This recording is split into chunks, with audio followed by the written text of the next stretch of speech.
Hi everybody, it's the Steckline Report. Glad to have you aboard today, friends, as we're going to talk a little bit about making money on the farm. Or losing money. Stand by, we'll do it in a minute. My grandfather came across the plains from Missouri in the 1860s and ran a hotel and stage stop here with livery stable, and it's been in the family ever since. We run probably about 100 cows here and 250 over at the other ranch. I'm sure there are other banks we could have dealt with, but they've been so friendly and know what the ups and downs are in the business. American Ag Credit is like a family for us for financial help. Well, folks, the 2014 Quality Feeder Forum took place in Kearney, Nebraska and Amarillo, Texas, two locations across the country, and had some interesting speakers that we kind of listened to back behind the closed doors. And it's pretty obvious that everybody said the same thing. The big ag boom is over.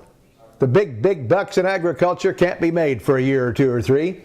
And, of course, those economists, they know it all.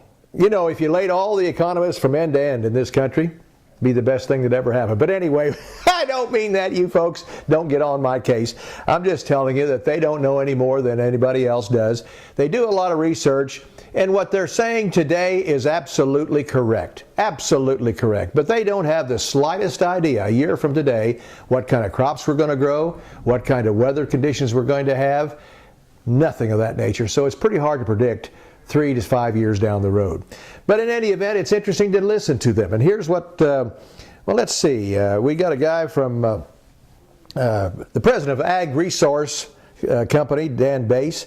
He says global meat consumption's flat. He's right. Grain supplies are up. He's right. Grain prices are down. Boy, it doesn't take a high-powered economist to figure all that out. He predicts a 14 billion bushel corn crop this year, and the average price for corn to $3.60 a bushel.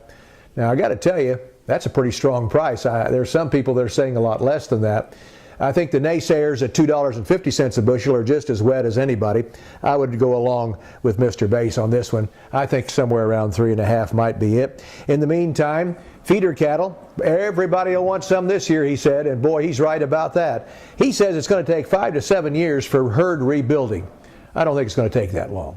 I think we're better producers than that, and we're going to see. Now, I still know it takes 9 months to have a calf, and it takes another year to grow them, and 2 years to have another calf. So 3 years down the road, we're going to see a lot of difference if we continue with this kind of weather, this kind of feed and hay conditions, and this kind of cheap feed conditions. I think everybody's going to want to put a few more cows in their herd, including the one you're watching. I'm going to add at least a dozen to my herd here on the Ponderosa, only because of price and because the weather this year has been so good. I've only used about half of my pasture because I sold everything down due to the fact that last year we couldn't hold them.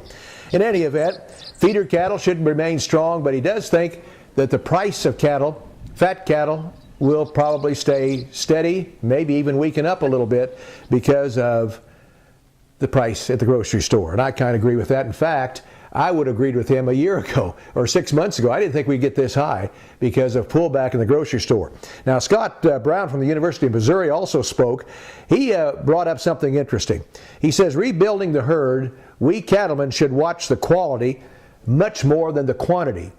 And here's the reason why. It makes sense to me.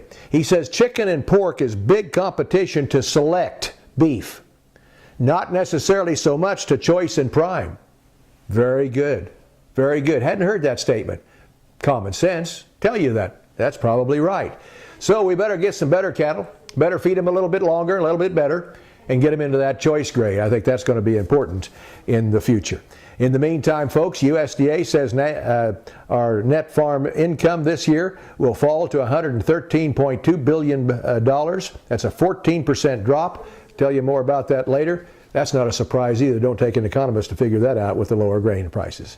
See you next time around.